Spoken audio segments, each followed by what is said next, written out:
how to add free item with purchase on Shopify. Hello guys and welcome to this new tutorial. Today I'm going to show you how easy it is to add a bonus or a free thing after your customer have bought something into your Shopify store.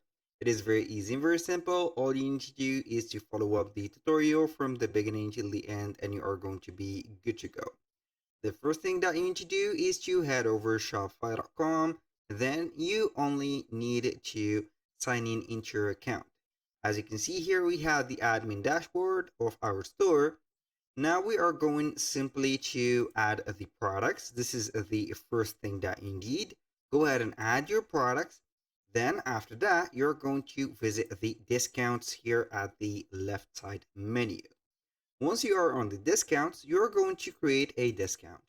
And right here, you're going to see the 4 stock discounts that will come with your standard website or store of Shopify. So here we have 4, as I mentioned before.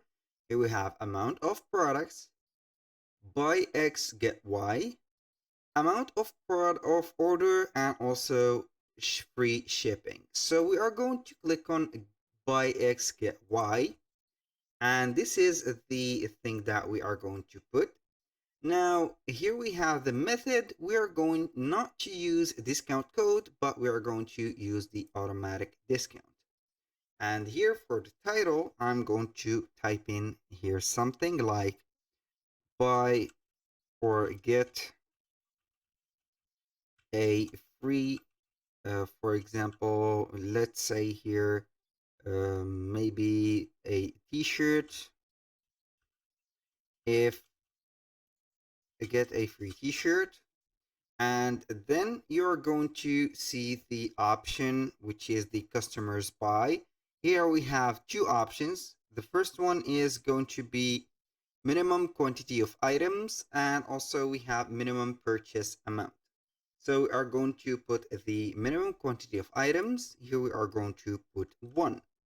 And the product that we want is going to be a specific product. So we are going to browse here this product, for example, and maybe you are going to supervise all the products that is going to be the promotion. So we are going to add all of these products. And now we are going to see here the gifts or the counterpart, which is customers or customer get. Right there, we are going to see the quantity. Now, so must add a quantity of items specified below to their cart. Click on here 1, and then we're going to specify the product that we are going to give. Here, since it is called t-shirt, we're going to give it a t-shirt. So for at the discount value, we are going to put it free. So you can set up a maximum number of users per order, so we are going to only put 1. So here we have some combination. You can use this promotion or discount with a combination, or you can go ahead and set it here free. You can set up also a active and end date as this one, and here we have it. So for example, we are going to put it to the 12th. Then we're going to click on save discount, and boom, here we have it. So that was all for today's video. Thank you guys for watching. I hope that you have enjoyed the content and hope to see you soon on the next one.